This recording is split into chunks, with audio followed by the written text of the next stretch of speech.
একটা viral CCTV footage যাকে ঘিরে জোর বিতর্ক শুরু হলো দুর্গাপুরের অমরাবতী এক্স সার্ভিসম্যান কোঅপারেটিভ সোসাইটিতে।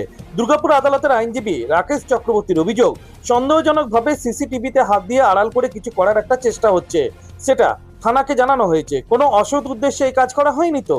প্রশ্ন Amravati ex serviceman cooperative housing সোসাইটির জয়েন্ট মেম্বার আইনজীবী রাকেশ চক্রবর্তীর।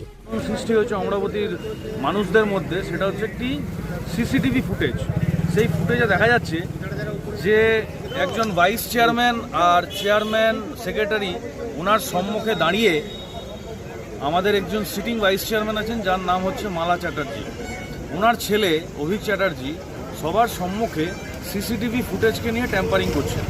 মানে দেখা যাচ্ছে এটা তো এমতো অবস্থায় এই সিসিটিভি ফুটেজটা সবার কাছে ঘুরছে এবং সেইটা দেখে আমি আমাদের আরেক বোর্ড অফ ডিরেক্টরস আছেন বনানী চ্যাটার্জি মহাশয়া, আমি ওনার কাছে এইটার ব্যাপারে খবর নেওয়ার জন্য যাই।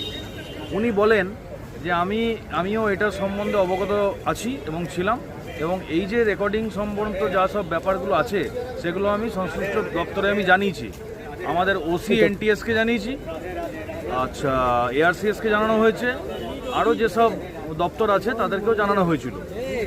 বৃহস্পতিবার এই ঘটনাকে ঘিরে তুলকালাম ঘটনা ঘটে অমরাবতী হাউজিং সোসাইটিতে।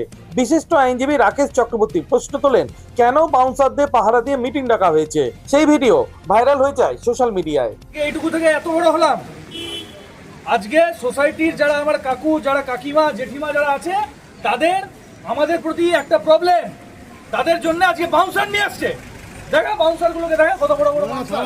আজকে আমাদের ট্যাক্সের টাকায়, আমাদের টাকায় আজকে বাউন্সার পুষার ওদের ক্ষমতা আছে, কিন্তু একটা ডেভেলপমেন্ট করার ক্ষমতা নেই। থু, সোসাইটিকে থু জানালাম, ধিক্কার জানালাম। এই সোসাইটি আমরা মানি না, আমরা মানতে চাই না।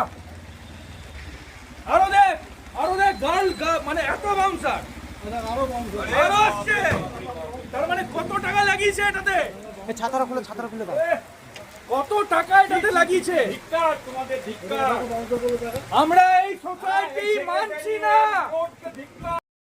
অভিযোগ ঠিক নয়, পাল্টা প্রতিক্রিয়া Amaravati housing society board of director Binoy Majumdar. তার বক্তব্য, কেউ কেউ নেতা হওয়ার চেষ্টা করছেন, যেটা কখনোই বরদাস্ত করা যায় না, কারণ বোর্ড কখনো রাজনৈতিক দলের ছত্রছায়ায় হয়নি। রাকেশ সে নেতাগিরি করার একটা প্রবন্ধ নিয়েছে, যেটা কিন্তু একদমই অ্যাকসেপ্টেড নয়। আমাদের সোসাইটিতে কোনো রকম রাজনৈতিক প্রভাব আমরা একদম মেনে নেব না। এটা আমাদের চন্দ্রশেখর ব্যানার্জি, আমাদের যে অনারেবল এমএলএ আছে, তার সাথেও আমাদের অলরেডি ডিসকাশন হয়েছে। আর একটা সিসিটিভি নিয়ে কিছু একটা কথা বলছিল। এই সিসিটিভি গত বোর্ডের এই সিসিটিভি ফুটেজটা কিন্তু এখনকার নয়। অভিক চ্যাটার্জি যার নাম করে বদনাম করার চেষ্টা করা হচ্ছে, এটা একদম ফালতু। আমাদের বোর্ড মিটিং ওখানে বসার কথা ছিল, সেই সময় আমাদের রুমে যে সিসিটিভি ক্যামেরা লাগানো ছিল তার কন্ট্রোল প্রিভিয়াস বোর্ডের কাছে ছিল, যেটাও কিন্তু তখনও পর্যন্ত ওরা দেয়নি। এটা আজকের ঘটনা নয়, এটা 1 বছর আগেকার। এটাকে যদি এটার সাথে রিলেট করা হয় কালকের ঘটনার সাথে, একদম ভুল। এটা আমি একদম কন্ডেম করছি এই নিউজটাকে এবং এই মেসেজটাকে।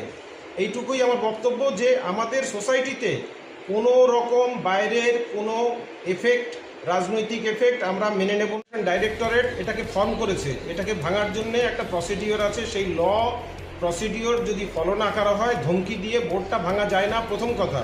দ্বিতীয় কথা, সে বুদ্ধদেব মণ্ডল যে আমাদের 3 নম্বর এই বোর্ড ভেঙে দেওয়ার সুপারিশ করেছেন তিনি, জানালেন দুর্গাপুর পূর্বের বিজেপি বিধায়ক চন্দ্রশেখর বন্দ্যোপাধ্যায়।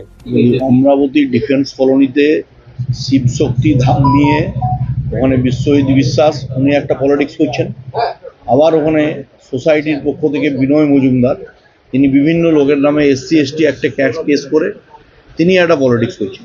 এই দু পক্ষের মধ্যে প্রতিদিন লড়াই হয়, থানার ওসিকে পৌঁছাতে হয়, বিবাদের মধ্যে দিয়ে পার্টির লোকেদের ইন্টারফেয়ারেন্স করতে হয়। একটা সোসাইটি নিয়ে বারংবার অভিযোগ হবে কেন? এই সোসাইটির মধ্যে যারা এন্টাইটেল, যারা প্রকৃত ল্যান্ডের ওনারশিপ পেয়েছেন, ল্যান্ডের অ্যালটমেন্ট পেয়েছেন, তার বাইরে ইললিগালি বেশ কিছু লোকজন থাকার চেষ্টা করছে, যাদের থাকার ওখানে কোনো অধিকার নেই। এই মানুষদের আমরা এআরসিএসকে ইন্টারভেনশন করতে বলেছি, এআরসিএসকে বলেছি যে ইমিডিয়েটলি কমিটি ডিসলভ করে নতুন করে আপনি আবার ইলেকশনের ডাক দেন, সেখানে মানুষের রায়ে যে জিতে আসবেন তিনি কমিটি পরিচালনা করবেন। সোসাইটি বারংবার একটা সোসাইটিকে কেন্দ্র করে প্রতিদিন অশান্তি হবে, থানার তেল আর গাড়ি আর পুলিশ কি ফাঁকা বসে আছে নাকি এদের এই কাজ করার জন্য? দুটো লোক অসভ্যতা করবে আর বাকিরা সারাদিন ধরে এই কাজে এনগেজ থাকবে। এই জন্য আমরা বলেছি কমিটি ডিসলভ করার জন্য। সব মিলিয়ে এখন দেখার বিষয় এই জটিলতার মাঝে এখন Amravati ex serviceman cooperative housing সোসাইটির ভবিষ্যৎ কোন পথে যায়। দুর্গাপুর থেকে অনুরাধা সেনগুপ্তের রিপোর্ট, খাঁটি খবর।